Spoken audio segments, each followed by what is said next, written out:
Well, good morning, everyone. If I could have all of the debaters come up to the stage, we'll probably need one more chair. Jeff, if you can get that, so we get 6. It's my pleasure to moderate this next session, which is a new format for this year's conference. I think you're going to find it engaging and educational. It'll be a case-based debate on relevant and controversial topics in knee arthroplasty. I'm joined by an esteemed group of orthopedic surgeons who I also consider my colleagues and very good friends. They represent diverse clinical practices, geographic locations, years in training, subspecialties, but most importantly for this talk, opinions. So the topics we're going to cover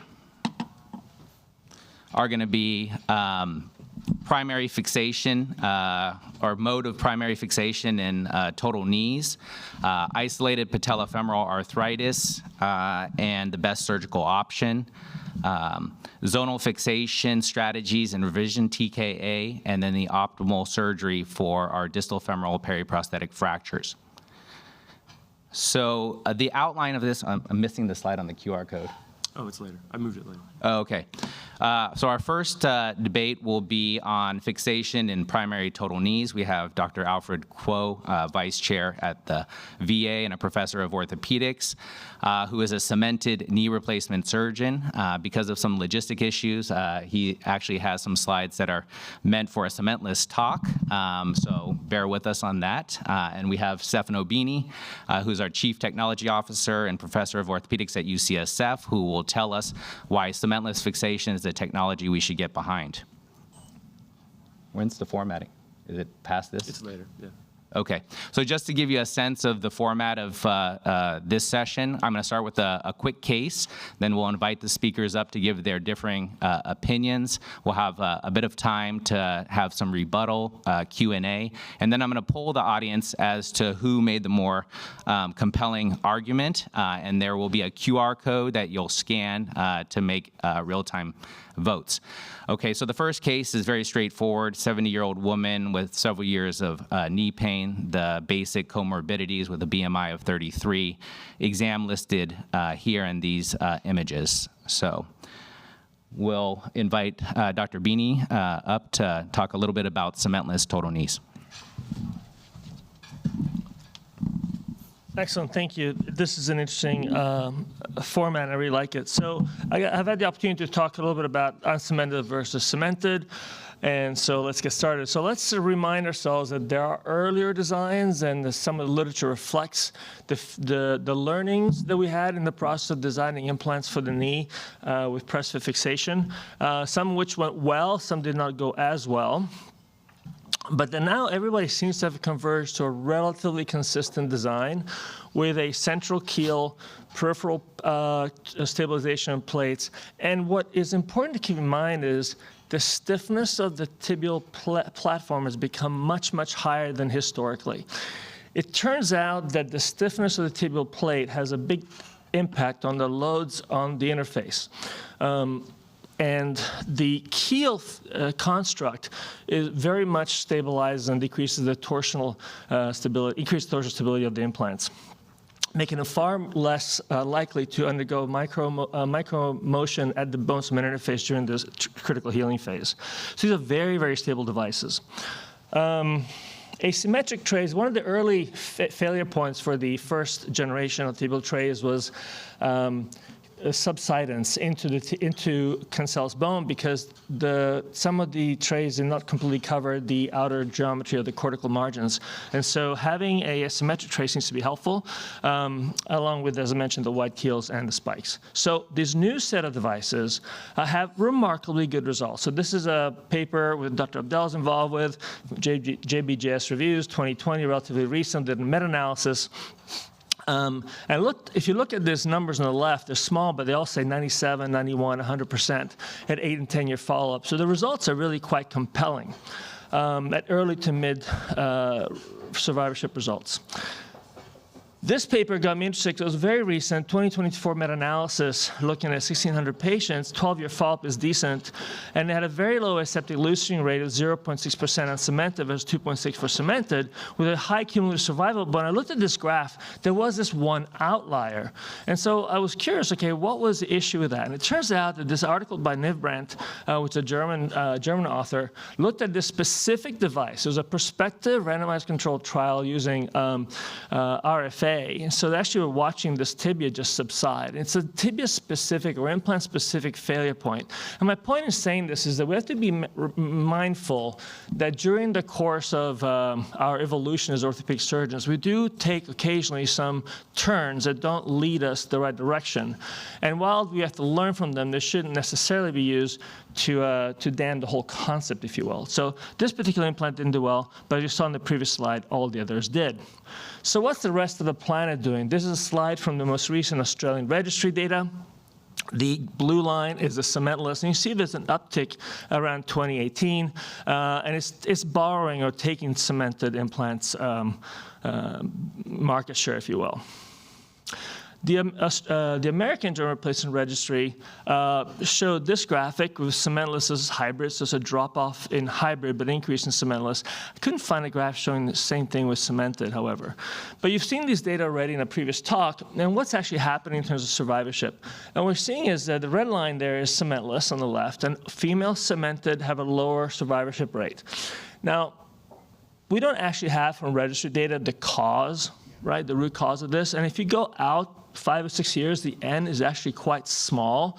And so I'm not entirely certain, and I'll show you why I'm not entirely certain, that this issue with females and uncemented implants are going to play out over time. With younger patients, both female and male, the implants seem to have a higher survivorship. But again, if you don't feel that this data point is particularly compelling, frankly, neither is this. There just isn't that much of a difference. This is an interesting paper to me because they actually went and adjusted for variables we know can impact outcome. So age, gender, or sex, whether or not the patella was resurfaced, and whether or not they use a posterior stabilized versus a cruciate retaining knee. And here again, they actually saw cementless having a slight advantage. And what's interesting is that the revision rate is still in that 2% number, so it reflects the American experience. What about osteoporosis? So this is a study that I thought kind of gets to that issue of osteoporosis. They looked at 1,000 consecutive total knees where the median age was over 75. To get into the study criteria was over 75. The median was 80. So, fairly decent chance these are osteopenic patients, and the subsidence rate was only 0.4%, with only one being catastrophic in a 94-year-old patient who actually did not want to have it revised. They did notice some radiolucencies, 3.5%, but I think in this age group, if you're concerned with osteopenia, probably it's not going to play out to be a huge issue.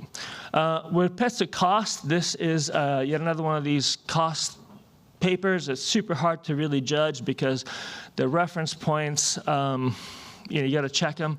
It looks as if by the time you count in the cement, especially if you're using antibiotic-loaded cement, and the devices required to do cementing, especially if you count the OR time savings, it seems to be somewhat cost neutral, but I would probably have to admit that it's going to end up being slightly more costly. What other concerns have been raised in the past about cementless implants? Periprosthetic fractures, that came up with the first generation of implants. This doesn't seem to be an issue. Recent paper, 2024, in the JOA. No difference in short-term pain. That seemed to be an issue back then, no longer so much an issue. Incidence of postoperative manipulation and tourniquet times, frankly, I don't see why there should be a difference there, but this one suggests that there is improvement. But this 20% shorter surgical times, obviously it takes less time if you're not cementing. I think that's been shown by a number of people, and I do think that that has a significant value. So in summary, modern implants are performing as well as cemented devices, and as Derek said earlier, what that does not make them better. But long-term follow-up may reveal advantages from the shorter surgical times. It's probably cost neutral close. You have to do your own math on this one and maybe need to renegotiate your prices. But it's definitely, no questions, faster surgery. Our colleagues at UC Davis have shown quite compellingly. Mike Meehan had a lot of work looking at patients with or without tourniquet in terms of postoperative mental status changes and pulmonary complications. You should look at that if you're not familiar with it, but the tourniquetless surgery is usually quite helpful. With that, I'd like to remind everybody, a little shameless plug for the conference coming up October 11th for the Digital Orthopedics Conference that we put on here at UCSF. Thank you very much.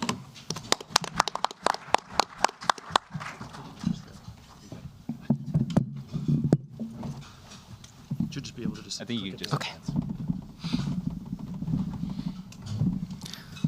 So the summary of what I'm going to say is basically equipoise. As Stefano mentioned, there probably aren't a great deal of differences between cemented and cemented. So I think, as he's also mentioned, our practice should be tailored to the individual patient. So I'll comment on that at the end. And the question is, can cementless TKA be as durable as cemented? And what we'll do is we'll go through very quickly a literature review using many of the same references that we've seen a couple of times, looking at randomized clinical trials as well as just registry data. And just the differences. For a trial, it's an ideal setting. You're accounting for confounders. Registry data, more real world, confounders not accounted for. So we don't really know if patients are the same. They probably are very dissimilar, and there are probably reasons some patients get cemented versus uncemented. And very quickly, using midterm data for implants that we probably don't use clinically anymore, are there many differences in cemented versus cementless tibial components? This is a Zimmer implant, probably not going to use it. And there's a comparison between a fully cemented implant, hybrid cementation, which means that the tray was cemented, but the pegs were not. This is based on FDA guidance or indications, as well as an uncemented tibial component. And you'll see, looking at percent survival, that on the top two lines, the uncemented and the hybrid did better than the cemented. But note that things are patient-specific. Things are implant-specific. And this particular cemented tibia was one that had problems with debonding from cement. So it's not a perfect comparison. But again, equipoise, things are similar. Let's look at a femoral component. This is a tourniquet. Comparison between uncemented, cemented. In both cases, there's identical survivorship at 10 years. So I think it was 94%, so very similar. Metal back components. This is probably an area where cementless isn't quite as advanced. Again, looking at midterm data, looking at specific implants. This is a retrospective review rather than a clinical trial. So there was no difference in failure rate between the implants, although if you look at the exact numbers, there's slightly higher failure for uncemented. Note that that wasn't from lack of osseointegration, it's from the plastic actually debonding from metal. We've talked about AJRR data multiple times. And one thing to remember from the registry results, they do not account for confounders. So it's what's happening out there, but is it because we're selecting people who have better bone, who we think are more appropriate for cementless fixation, for the ones we do use that in? Again, we've looked at this multiple times. In both younger men and older men, it appears that the revision rate is higher for cemented, but again, we're not looking at confounders, and again, the difference isn't that great. If we look at older women greater than 65, slight increase in revision rate for cementless versus cemented. So in the right patient, with the right technique, the right technology, you can get equivalent results. So let's look at our case. And let's look more broadly about what differences there can be. So cementless will be faster. The costs are probably neutral per Stefano's analysis. You can load antibiotics into your cement, which doesn't necessarily have level 1 evidence, but there are a number of studies suggesting that loading cement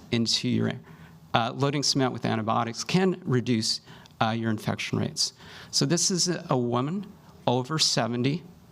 If you look at just straight AJRR data, there may be an increase in revision rate in this patient cohort. Again, there are many things that we're not looking at. We're not looking at confounders. She's pre-diabetic. She has hypertension. Could she be at more risk for PJI complications? You can load cement. It's more forgiving. So if you're in a teaching institution like some of us are, it's probably a little bit more forgiving. Again, cemented fixations worked very, very well. I don't think that there's any or absolute data to say that it should be used for everyone, but I think we should tailor what we do. In this case, a little older woman with potential comorbidities. I think cement, antibiotics in your cement can make sense.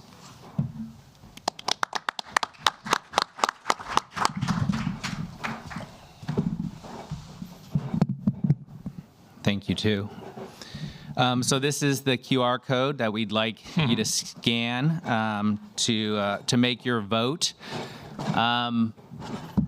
While we wait for that, maybe I'll ask both my panelists, at what point in time do you think that fixation of the total knee will be similar to our total hips, where we're doing the vast majority cementless, and in those patients with osteoporosis, we're doing a hybrid? How far are we from that scenario? You're talking in terms of prevalence of the technique versus when it's indicated? No, practice of orthopedic surgeons putting in primary total knees. Yeah, I think it's going to be 20, 30 years before we're actually there, where we're completely switched over and cement only becomes something we do as needed. It just is the way it's just the way we as a group practice. I mean, thankfully, a bunch of people came to this conference, they got more information. A whole bunch of people are not going to meetings, they don't get the information, they do what they do well, and whatever that is very difficult to convert them. Look, I think the data, the actual data, it's hard to argue with 10 articles straight that all of whom show 97 to 100% survivorship of the implants. What more data do you need, right? So then it becomes an issue of conversation. There simply is no data other than cost, really, to suggest we shouldn't be doing it. Does that mean I'm doing 100%? I'm not doing 100%. I'm still holding back on the female with osteoporosis. And I do kinematic alignment, which actually unloads the tibial surface. And on the infection side, it's interesting because when you do cement, you got a sandwich. You got cement between metal. At that interface, there's no blood supply. So that's a great place for bacteria to get involved, right? On the cement bone interface, you got at least the option of bringing some antibiotic to it. With press-fit devices, you don't have the second interface, meaning that you really probably will get a lower infection risk, not a higher one, plus a shorter tourniquet time. So I'm not sure what it'll take, and maybe you have a better sense of that. It's going to take a while. So, if I could comment, I'm pretty dogmatic. I'm not dogmatic about things. It seems like we should do what's best for the patient and the overall healthcare system. So I don't think it's at a point where we should necessarily be going to all cemented, all cementless. I think we should think a little bit about what we're doing, and again, do what's best for patient and the society. If that's cemented. If that's cementless, that's fine. We kind of go overboard here in this country compared to most of the world with cement versus cementless, right, for total hips, for example. So I think being mindful of what we do is the most important thing. I don't think we have to say that, yeah, we need to go fully cementless at any point. All right, thank you. We will. So one thing, Eric, just real quick, another thought. It's like what we learn in the hip is that when you have a biological interface that ingrows into the metal, that's constantly healing just like it does with the microfractures in any bone, versus a mechanical interface, which is essentially grouting material, the long-term survivorship goes up. It's a well-integrated cup just will never loosen. The poly will wear itself, but the cup just, we've never seen one ingrow and loosen. None of us in our practices either was never ingrown or never loosened. So the potential for a lifetime operation, which is all we're looking for in a young person, for example, has a higher chance of success, in my mind, with a press-fit interface. And then all we got to deal with is the bearing surface. But I think that the data suggests that we've kind of figured out the correct geometry for this interface in this joint to give us the longevity of the interface side. That's sort of how I feel about it. Yeah, and again, we'll see what the data shows us in the end. People still cement a lot in other parts of the world very, very successfully. All right, thank you for that. Our next topic is going to be isolated patellofemoral arthritis and what's the optimal treatment. We have Dr. Barry, our course director, fellowship director, and an associate professor at UCSF who will take the argument it's an underutilized treatment. And then we have Dr. Chance Gray, associate professor at the Florida Orthopedic Institute, who will say that this operation has no place in our arthroplasty armamentarium. Oh, this is the case. 63-year-old woman, isolated anterior knee pain with some mechanical symptoms, primarily difficulty with descending and ascending stairs and hills, very active, great range of motion, no joint line tenderness, but does have 2+ patellofemoral crepitus with lateral tracking in these films. So, Chance.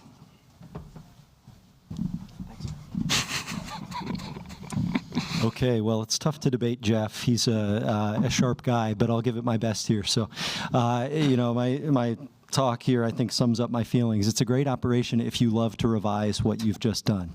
And I will also disclose this is an operation I don't do and probably won't ever do. And I think this is the first time I've played Never Have I Ever in 20 years. So it's kind of fun to do this today. So.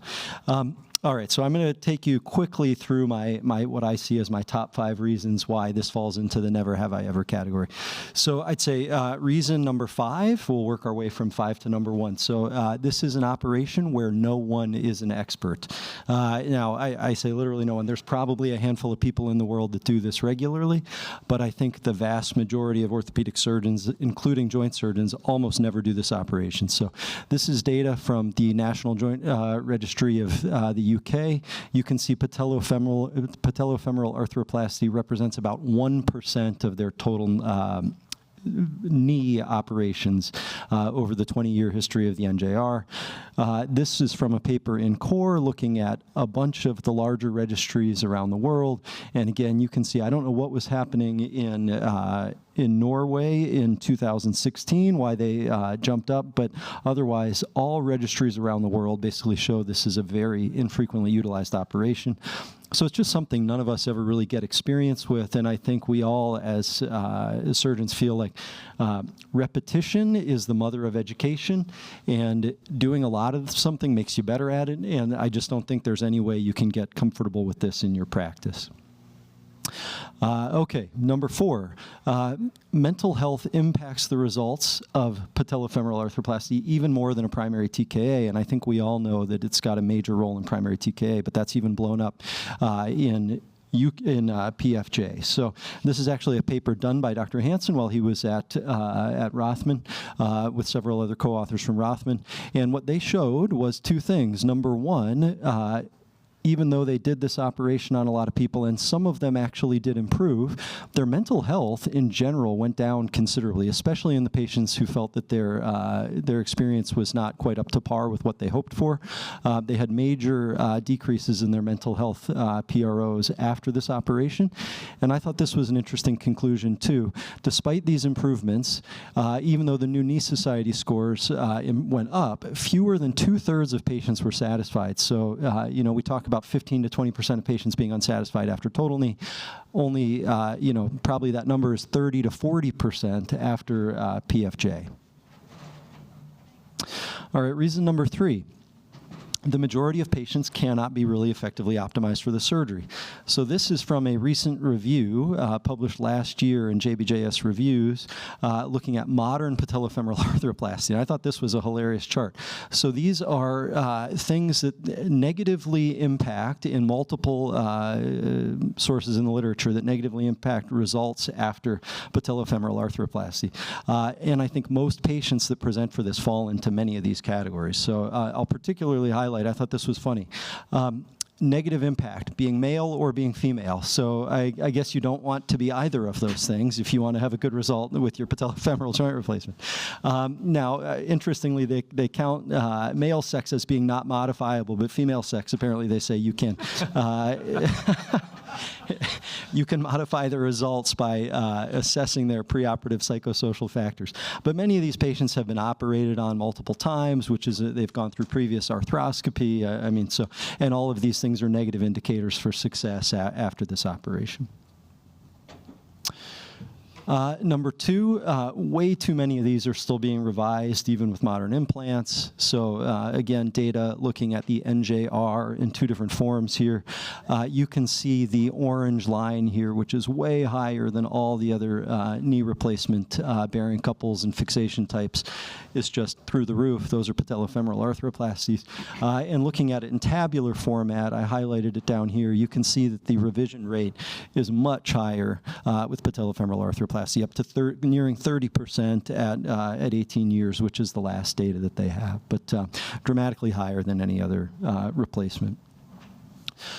And finally, when they get revised, they're higher risk for re-revision. So this was a study looking at the Australian registry published a few years ago, and here we can compare the results. The gold line is primary TKA, so that's the likelihood of being re-revised after or revised after a primary TKA. If you look at the green line, that is primary patellofemoral replacement being revised to a revision TKA. They do better than the blue line, which is somebody who's already had a revision TKA getting re-revised, but they do much worse than primary TKA. So if you can compare somebody, if you give them the option to either get this operation or this operation and look at re-revision, I think nearly everybody would choose to have the gold line there. And then my bonus number one, I just think they look stupid. So, all right, thank you all, I appreciate it.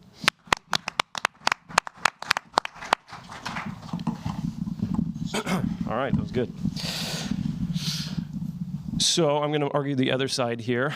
These are my disclosures. None of them are relevant to patellofemoral replacements. And there's different options for a lot of these. I use one particular product. So this is the first rule of Patellofemoral Arthroplasty Club, is that you should not talk about it.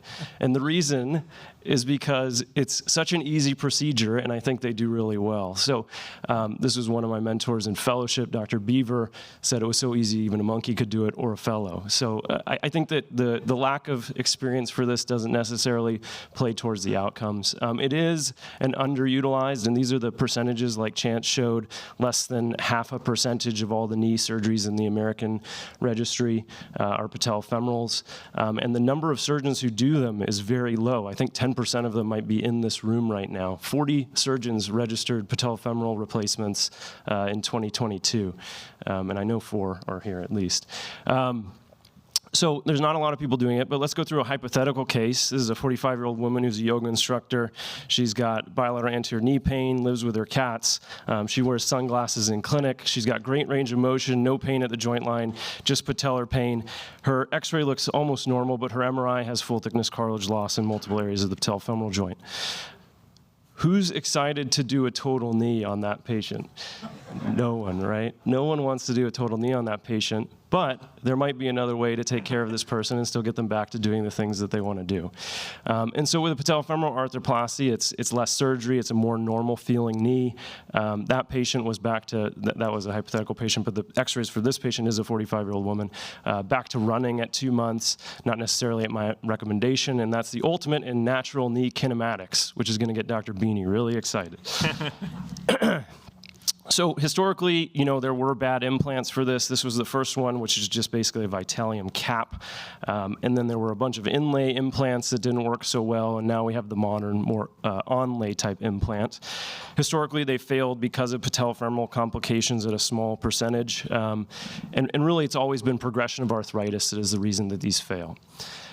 So if you look at the long-term outcomes, it is about kind of somewhere in the 80%-ish range at 10 years is the survivorship, somewhere around 70 maybe at 20 years. So not anywhere near a knee replacement, but maybe this is a good bridge towards that. These are the more large registry data on survivorship, kind of 80-ish% at 10 years. When we look at how they do, patients prefer or favors the patellofemoral arthroplasty in terms of function. This is a meta-analysis of that. And the revisions are more like a primary knee than they are a revision knee. You do the same cuts. They're almost always primary implants that are going in. You don't have to do the patella a lot of times. And so they do better than revision knees functionally when they are being revised to a total. So my typical indications are isolated disease in the patellofemoral joint, can't have meniscus tears, can't have any issues, can't have severe bony malalignment, but you can take some. And I get an MRI on anyone to make sure that there isn't any of these other problems. I do bias towards younger, more active people, and anyone that kind of wants the one and done, this is definitely not for them. And take caution in patella baja because they are getting off of the groove pretty quickly in the bending phase or recurrent dislocators. So these are just a couple quick cases. 63-year-old female, isolated anterior knee pain, gets a patellofemoral. This is an older patient who had a painful total knee on one side, did not want to do that ever again, but had bad patellofemoral disease, did really well with a patellofemoral replacement. This is a patient with a traumatic dislocation, had kind of a fracture, acute injury, does well with a patellofemoral replacement, no prior knee disease. This is another good one. This is a surgeon's wife who is very, those are the favorite ones in clinic often. Isolated patellofemoral disease, simultaneous bilateral patellofemorals. So I knew Chance was going to put this paper in there because it's kind of saying that if you have a revision for a patellofemoral to a primary knee component, you're going to do worse than if you had just had a primary knee. But let's do a little bit of math on this. So let's do a hypothetical where we say 80% survivorship of patellofemorals at 10 and 70 at 20, and then we'll use the same data. If you say 20% were revised to a total knee at 10, and 10 years later, 15% of those had a revision total knee, this is what you end up at 20 years, is 70% still have their original patellofemoral, 27% have a total knee, and you have 3% with a revision total knee. Versus if you just had a primary total knee at the beginning, it doesn't even go on the graph, but it's close to 10% are going to end up with a revision total knee at 20 years. So this is kind of the fuzzy math of some of these graphs that doesn't make sense. So in conclusion, I think it's viable. I think with proper counseling, it can be a good bridge operation, and it is a very straightforward revision. And then my last point would be beware the Florida man, because the Florida man can sell you different things that may not be true. So when Dr. Gray tells you it doesn't work, probably not the case.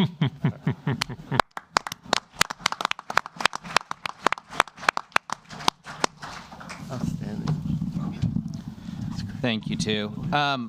So we'll take a poll, but Chance, how do you reconcile the data that many surgeons don't resurface the patella during a total knee, and then doing a total knee replacement for isolated patellofemoral arthritis? Yeah, Eric, that's a great question. So personally, I have moved to less resurfacing of my patellas over the last several years based on data that has shown less and less difference. So I think that supports my case, which is that anterior knee pain is an unpredictable beast, and it can be present after a successful, technically well done resurfacing or not. And I don't totally understand how isolated patellofemoral arthroplasty then can completely eliminate that problem. Maybe that's why there's still a fairly high revision rate. But I think Jeff's cases look very good and sound great. But I think so many of these patients, their mental health plays a huge role in how they experience that knee pain. And so I can't quite make heads or tails of that, I guess. So I ended up doing the same thing as Jeff. I think these new onlay, or not really new, but these onlay patellofemoral replacements can get you a very reliable result. Jeff, you mentioned malalignment. How much malalignment is too much to do a patellofemoral? So usually what I'm looking at is the kind of that TTTG number, and most of the data would say if you're above 20 on that trochlear groove alignment, you shouldn't be doing a patellofemoral. I showed that fracture dislocation case. You can get away with a lot with these, and I think a lot of it has to do with they're very wide. You can make it a lot wider than maybe the native trochlea, and you can also externally rotate these a lot, and they tolerate it pretty well. So you can kind of make up for quite a bit of difference, but yeah, that TTTG distance is the alignment number that I'll look at sometimes. Steph? So one comment as someone who has done a fair number of these is that I've noticed that a lot of patients with patellofemoral pain come in with weak quads. Is the patient with weak quads you take the surgery who will have postoperative knee pain. So in my practice, they all have to go through physical therapy, come back with straight leg, strong quadriceps before they have surgery, and I've virtually eliminated any postoperative complications with that. So I don't know if you guys want to comment on that, but it's we don't talk about that. But I think that's also in terms of what gives people anterior knee pain, and we all think it's the implant somehow. That weak quadriceps, it doesn't hold the knee and transfer a lot of the load to the collaterals, leading to chronic, essentially tendonitis, is sort of one of these drivers of pain that I don't think we study enough or think about enough. Well, thank you all for your participation. I'll invite the next 4 speakers up. While they're coming up, our next topic, again, is zonal fixation strategies and revision total knee. We have Dr. Craig Hogan, Chief of Arthroplasty at the University of Colorado, arguing for long cementless fixation, and Dr. Nader Nassif, Chief of Arthroplasty at Hoag Institute, saying that short cemented fixation is all that you need. This is my case, a 78-year-old woman complaining of left knee instability and pain. She had her index total knee done about 14 years ago. In the interim, had a total hip that was unfortunately complicated by a periprosthetic fracture, so she's got a lateral plate. She's got preserved range of motion. She's got valgus alignment, and she's got both coronal and sagittal instability. So, Dr. Hogan.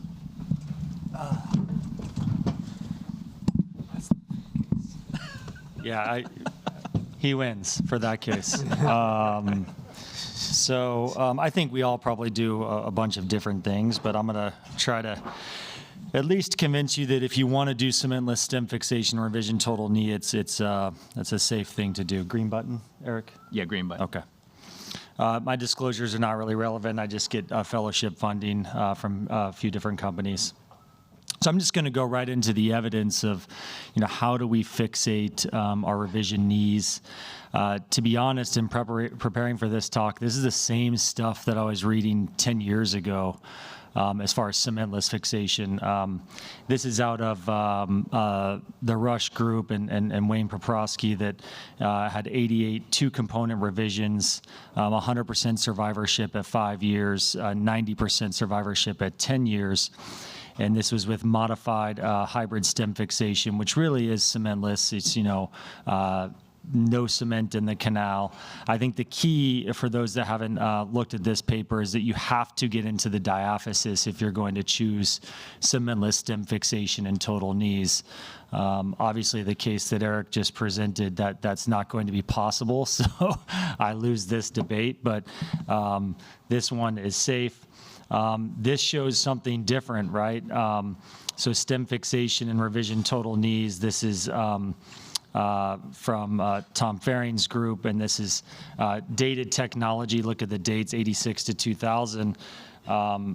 475 revisions, 286 were what they quoted major revisions. The problem with this study is you look at what I highlighted. These were metaphyseal engaging cementless stems, so they had an awful failure rate, right? I mean, 71% were only stable, and this is a midterm follow-up. So I think I put these two papers back to back because if you are going to choose cementless stem fixation revision knee, you have to go long, or it's going to fail.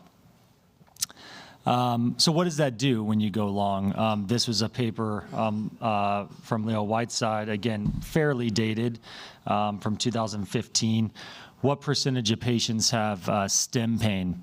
120 revisions, he did the right thing. He went diaphyseal on both sides, and a very high percentage, 16%, had stem pain related symptoms. Early in my practice, I was doing a lot of hybrid fixation, and I think that number is actually a little bit low. The vast majority of patients will come in and tell you that they feel the stem in their tibia. It does go away, typically within a year, but you have to sort of counsel them on that. This is a meta-analysis that really I sort of bow down to the debate. I think we'll talk more about, what we all do now in 2024, but this is a meta-analysis, 35 articles reviewed, only 14 really compared fixation methods, but what they found was really no difference in outcomes, re-revision. I mean, re-revision is really the thing that we're looking at here, not functional outcomes, because every revision is different, but re-revision for aseptic loosening is probably around 10%, regardless of what you do at 10 years, with one exception of maybe zonal fixation, which is the concept now. So, I mean, this was a case fairly early in my practice, similar to what we just saw. You can see we went hybrid fixation. We did get zone 2 fixation on both sides, so not a fair comparison. I think zone 2 metaphyseal fixation with cones or sleeves, whatever one you want to use, is exceptionally important. But that is a very big stem in the tibia, and this person hurt for a while. But that's why I say that you can safely do cementless fixation, except the case that was just presented.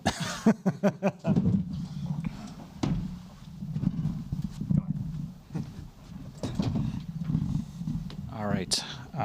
Thanks, Craig. I was going to make a comment on your cough, but I'm going to say less is more for obvious reasons. So I'll argue the side of short cemented stems and giving you more of the data behind it. These are my disclosures, again, not relevant for this. So going back to what Craig had said about the zonal fixations, so typically, traditionally, we've talked about zone 1, 2, and 3 fixations, and I would argue that with traditional revision components really focus on epiphyseal or zone 1 and zone 3 in terms of diaphyseal engaging. The metaphysis was sort of a nebulous fixation, whether or not we're going to get enough cement in there. What really changed was the use of metaphyseal fixation with cones. And that not only provided additional biologic fixation, but rotational stability and unitizing the implants of the cone or the sleeve to be able to get additional surface area for fixation. So, and what has the data shown really has shown remarkable quality and results from that. And so this is a systematic review of almost a little over 800 cones showing less than 1% aseptic revision, less than 1% intraoperative fractures, and an overall 95% survival rate at 4 years, with most of the revisions, the re-revisions coming from infections. So this somehow has morphed our understanding of our fixation for our implants to reconsider our fixation now that we have this new tool that's been around for a while, but looking at our cement interface with the bone, as well as our metaphyseal fixation, which is quite robust at this point, given what we talked about. So what are the advantages of short cemented stems? I would argue that it's immediate fixation with the cement, especially with good cement technique and utilizing your cement restrictors. You have ability to deliver antibiotics in settings of prior infections. You have long track record with cemented fixation, and actually I pulled the article that Craig showed so that way that, but it's essentially the same. There's equivalence between cemented and cementless implants. The other nuanced part of this is that you can actually do a little bit more with your femoral component. You're able to slightly flex it, slightly posteriorize it, and you're not really hamstrung by your femoral fixation proximally. There's also potential, if you have to go further, to do diaphyseal fixation in the future if you need to go do a re-revision. Disadvantages theoretically are obviously difficulty with removal as well as stress shielding, but I'm not really sure that's much of a disadvantage. End of stent pain, we already talked about. Another article showed about 11%, which I think is about the same thing. Potentially unreliable fixation and poor bone stock. So as we talk about these patients, they have ectatic bone, they have thinner cortices. Sometimes you're not going to get that good scratch fit in your diaphysis. And so is your diaphyseal fixation really making a difference, or is it just there for show? When using a cone, unless you have you're really well versed in that, you potentially are going to undersize your diaphysis because of the limited diameter of your femoral cone or tibial cone that you're putting in. So again, is your diaphysis fully engaged? And if it's not fully engaged and most of your fixations in the metaphysis, do you really need to go down the diaphysis? And easier explantation with now more routine use of our metaphyseal fixation, I would argue that it's probably equivalent, if not even a little bit harder. And then again, fixation of the femoral component, as I talked about earlier. So what's the data? I'm going to go through a couple of different papers, short and sweet, to review at an escalating level of constraint. So just from a biomechanical standpoint, there's really no difference between using short cemented stems versus long stems compared to our baseline.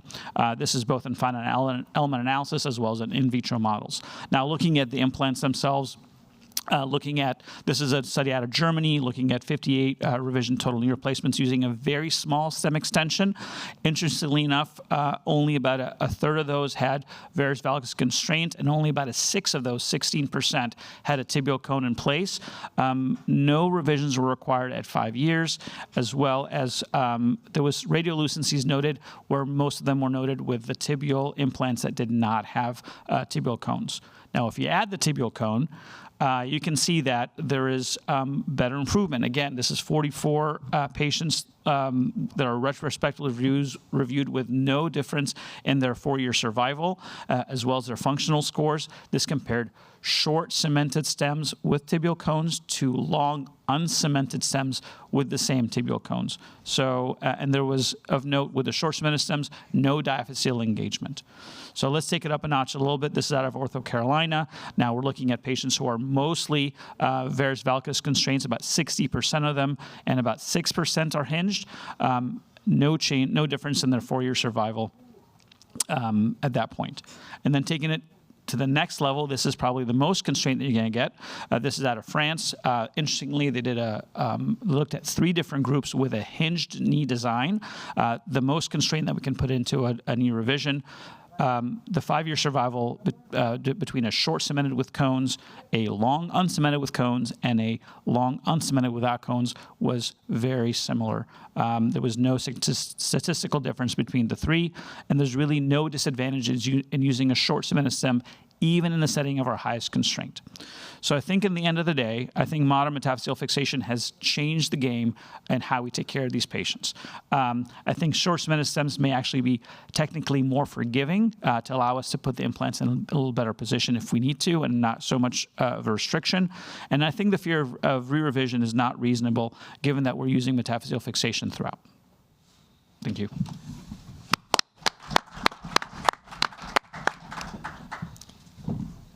Thank you, too. I was just telling Craig that you could have just taken out the screws at the end of that plate and then bypassed it with your cementless stem. A question for Craig. Is there patient anatomy that will preclude you from using cementless stems, or can offset couples still allow you to get what you want? Yeah, it's a great point. I mean, I think you're right. Yes, there are certain situations where, depending upon the revision system that you're using, they're not all created equal. The offset couples in some systems actually only allow for 2 to 4 millimeters of translation, and that could be only an A anterior posterior plane. Some of them are 360. They go 246. But absolutely. I mean, I think if you're doing cementless stems, it's a technically harder operation. You have to think about the couples. You have to ream very big. The vast majority of us now probably are doing a mixture of all of this, right? Zonal fixation, as Nader pointed out, is exceptionally important right now. My go-to is sort of short cemented on the tibia, and if I can, I like to go cementless on the femur side up into the diaphysis. I hate digging cement out of a femur right there if it gets infected. There's no good way to get to it. It's brutal. So just on Wednesday, I took out a case that looked very similar to what I presented. It loosened over 10 years. I think it was 12, 13 years out, and you just pop them right out and then put new stuff in. Thank you. So our last topic is going to be on the optimal treatment for our periprosthetic distal femur fractures. We have Dr. Uku Kandemir, one of our orthopedic traumatologists who's never not wanted to fix a fracture. And we've got Dr. Derek Ward, co-chair, who's going to tell us that we should just throw those condyles in the red bucket.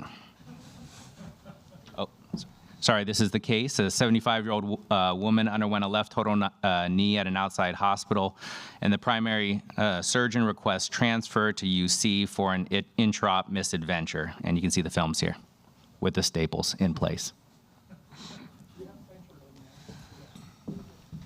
Okay, so this is gonna be the last talks just before I break this thing. Maybe. Okay. So we're gonna use your low blood sugars to go over this. I'm gonna try to make it as practical as possible. So the question is, when we have these fractures in the distal femur, periprosthetic or native joints, should we fix it? I will tell you that I can fix them. Obviously, Derek is gonna have his distal femur replacement in his leg, and I have my fixed femur, and we're gonna see how this debate goes. So there are some factors that I look at it when I look at these fractures, if I can fix it or not. So obviously, when it's a native joint, it's very comminuted. Articular fractures are hard, or very distal fractures, right?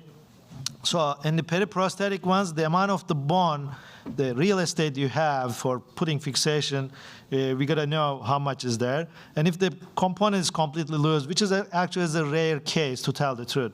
Most of the periprosthetic fractures, although they may have some radiographic signs around the knee, they usually don't have any prodromal symptoms. Unless they are scheduled for a revision surgery, I don't think that I will use that signs as a reason to do a DFR. So the bone quality is probably the most important thing. And severe osteoporosis, and there are different layers of the osteoporosis. As you can see, I call them at butter bone, but there are butters in the fridge, there's butter in the outside the fridge. So that when you are pushing with your finger, there's no bone much, like you see on this CT scan, 3D recons. It's gonna be a little kind of makes you anxious what to do with this bone if you wanna fix it. When they get 75, 80-year-old, I think the benefit of the surgery with fixation and the recovery time may get a little less. Again, I will touch base about the baseline baseline. They are borderline ambulator on the baseline. The benefits of doing what may kind of change both ways. So why we want to fix this? Because it's preserving your bone and joints, because it functions better. Your joints are made by God, and it works better than an artificial joints. The risk of infection after fixation, although we still put a lot of metal, I think it's still much less than a risk of infection versus a DFR. And in my hands, at least, there's a very good chance that they heal. I will say that probably 80, 90% of the time I can get them to heal very reliably. And the argument of they can weight bear right away is a little bit going away, especially you see like this nail plate combination that we have been doing in the last 5 years. So we can let them a lot of times weight bear right away. So that weight bearing right away with putting a replacement is not gonna be as strong as anymore. And what's your bailout? Obviously you can have a DFR if it doesn't work. Again, with the DFR, you may have catastrophic problems that you won't have with fixation. Again, as you can see, when you put a DFR in there, if you have an interprosthetic fracture, you're gonna have an even bigger problem because this will be coming in. Why not do the DFR?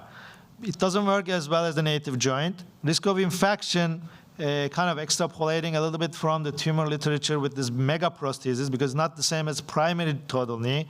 It's somewhere between 15 to 19% in 10 years. within 10 years. Loosening is an issue, as you heard in previous speakers. Like, they're going to get loose in about 10 years, one way or another, or sooner. And there's a period DFR fractures are really hard to manage. The fractures that hardest to heal that I think are the ones with the below the long stem cemented DFRs. So a lot of long stem tibial components which are cemented. It's very hard to get them to heal. And what's your bailout if they get infected or you cannot do anything much? You're going to get an AKA.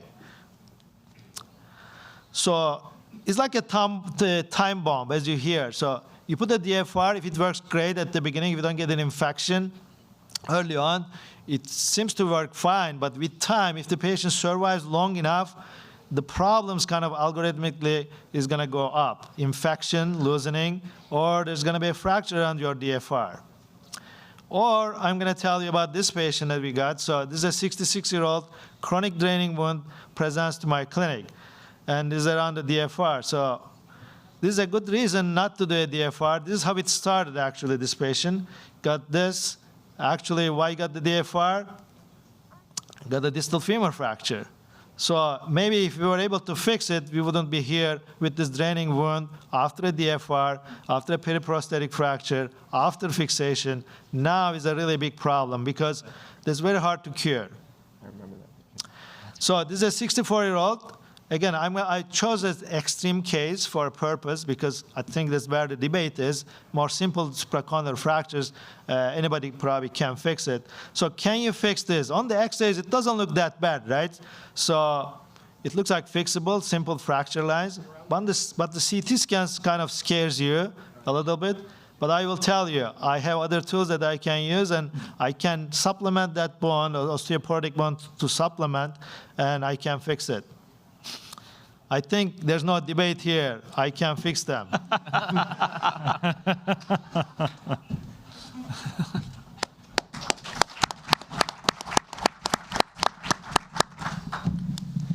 All right. So it's really hard to argue with one of my mentors and teachers. You know, I always remember, you know, it's if I do something wrong when I was in residency, he just sort of look at me over his glasses and say, "Why you hate the patient?" But I don't hate the patient. These are my disclosures are not relevant for this particular talk. I love the patient. I love these patients. You know, and when I think about distal femur fractures, this is really the patient I'm thinking about, right? These are the majority of these patients. They're old, they're frail, they don't move around well, but they still move around. And I think that's when I was trying to come up with how to sort of simplify my thinking through this talk, this is really the key thing is we want to keep these patients moving. And so I would argue that this is all about immediate weight bearing, right? This is all about immediate mobilization. Even though with these incredible, you know, nail plate, double plate, fibula constructs that Dr. Kantemir puts together, the patient will still kind of restrict their weight bearing, and they just won't move around that much when we're fixing these fractures. But you put a big hunk of metal in there with no nerves, and it's great. They can, you know, get back to moving around right away. And you really get to avoid the secondary problems with fixing these that prolong the recuperation and morbidity. When these patients have a non-union or a malunion, even if it's a small percentage, they have this sort of spiral down the drain where they don't move, then they don't move more, then you try to fix it, then you try to do the DFR afterwards. And so your bailout becomes not really a bailout, it's just sort of like this, you know, trying to plug this spiral down the drain. So if these patients don't move, they spiral and they end up dying. So, you know, going through the literature, I think the thing that really boils it down for me is that, you know, this is a bad problem, and neither of these surgical solutions are perfect. Both of these surgical solutions have difficult challenges. Both of these surgical solutions have major complications. Both of these surgical solutions, the reoperations are bad, right? The reoperations for malunion or non-union are really bad. The reoperations for distal femoral loosening are bad. However, the reoperation rate, which I think is the really key thing here, is actually no different between these two surgeries. And so I think when you boil all the literature down to this, sort of the medical complications, the surgical complications, the reoperation rate is the same. So with equipoise and the reoperation rate being the same, I really think that it favors distal femoral replacement in a lot of these patients. and this is the patient I chose. I didn't actually know Eric was going to choose this case too. But when you're looking at these patients, you're trying to think, okay, this patient maybe has pretty good bone stock, maybe we can fix it. But then you get in there and you kind of look at the CT scan, and this bone stock is probably not in a great position. So we're trying to fix something that's already not in a great position, and then you take it out, there's a giant hole in the bone. Well, how successful is this going to be? Or also the implant that's in there is not in a great position. We're going to have to sort of reorient these condyles and change this to fix it. I really think that favors, a DFR so that you can get these patients back to doing what they really want to do.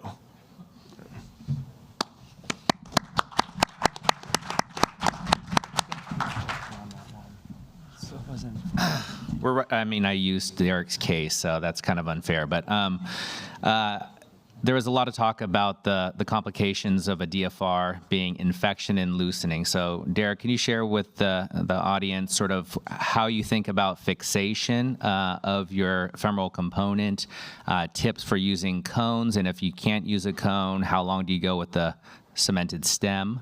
And secondarily, because of the infection rate, what do you do differently for these endoprosthesis patients? Yeah, it's a really good question. So I think the fixation thing is one of the unsolved problems with our implants. We have lots of great implants, but I think at this point, most of the companies have kind of, we're behind the ball in fixation for these fractures. And I think that there is a pretty clear solution. I think we need a distal femoral replacement that is a modular spline tapered fluted stem. And I think once we have that type of implant, I think some of the fixation problems will go away. The current fixation, how I try to deal with the current fixation issues with cemented is that if I can, I will actually put a tibial cone in the end of the femur and cement through that. Or I will actually use a SPA sleeve. Unfortunately, I think those are going away next year, but it's a smaller sleeve that has a really kind of thin shell used for the astrom, where you could actually get that into the end of the femur and cement through it. And I've done a few of those now. It's not my idea. I'm borrowing that idea from other people. But those have seemed to do pretty well. So I try and augment the fixation if I can and do a really good job with cement mantle. But the fixation is a problem. And then for the infection risk, I try to modify as much as I can for them post-operatively. I'll use incisional wound vacs. I'll use antibiotic powder. I'll put antibiotics in cement. But the infection is a problem for sure. So I don't have great solutions for that. Well, I guess most of the audience didn't see the actual intraoperative x-rays, but that was a bit of a cheat. There's a huge anterior notch on that one, so that would be a crazy stress riser if you tried to fix it. So we're at time. This is going to be a working lunch, so please, everyone, go just past the curtains, grab your lunch, and come back into the hall room. Thank you so much. Cool.